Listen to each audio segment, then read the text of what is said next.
kami tetap mengacu kepada itu.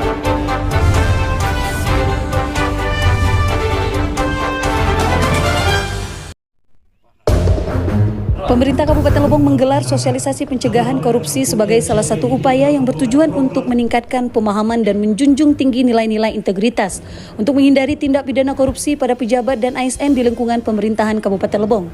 Kegiatan digelar di Aula Pemda Lebong Selasa pagi 2 Juli 2024 dengan sasaran para ASN Kabupaten Lebong. Sebagai pemateri pencegahan korupsi tak tanggung, Pemkab Lebong mengundang pihak KPK serta pihak Inspektorat Provinsi Bengkulu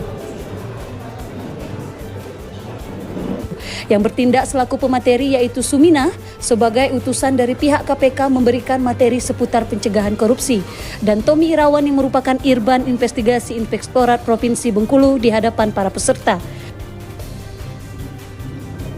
Sebelumnya Bupati Kopli Ansori saat membuka acara secara resmi dalam arahannya di depan para peserta mengharapkan agar seluruh ASN yang ada untuk terlibat secara aktif terhadap materi-materi yang disampaikan oleh pihak penyuluh dan bisa merealisasikan dari materi yang diberikan. Sosialisasi ini akan menambah pemahaman tentang korupsi dan dampak yang terjadi bila korupsi.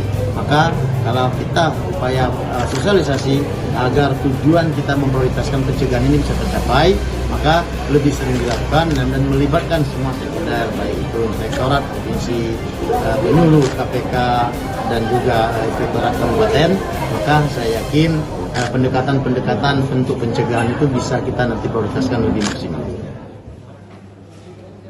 Sementara itu, Dewan Pimpinan Cabang Masyarakat Sadar Korupsi Kabupaten Lebong Siska Antoni yang dikenal dengan panggilan Cika mengapresiasi pelaksanaan kegiatan penyuluhan pencegahan korupsi sembari menitip pesan kepada para ASN Lebong jangan sampai terhanyut dalam jeratan hukum dengan tidak mempraktekkan hasil dan pengetahuan tentang materi yang diberikan.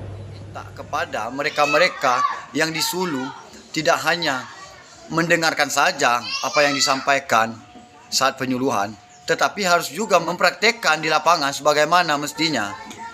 Jangan dilakukan lagi untuk tindak pidana korupsi itu. Yang jelas saat ini di Kabupaten Lebong, di ibaratnya dugaan-dugaan kasus korupsi sudah sangat drastis meningkat. Dari lokasi, Tim Liputan Lebong TV melaporkan.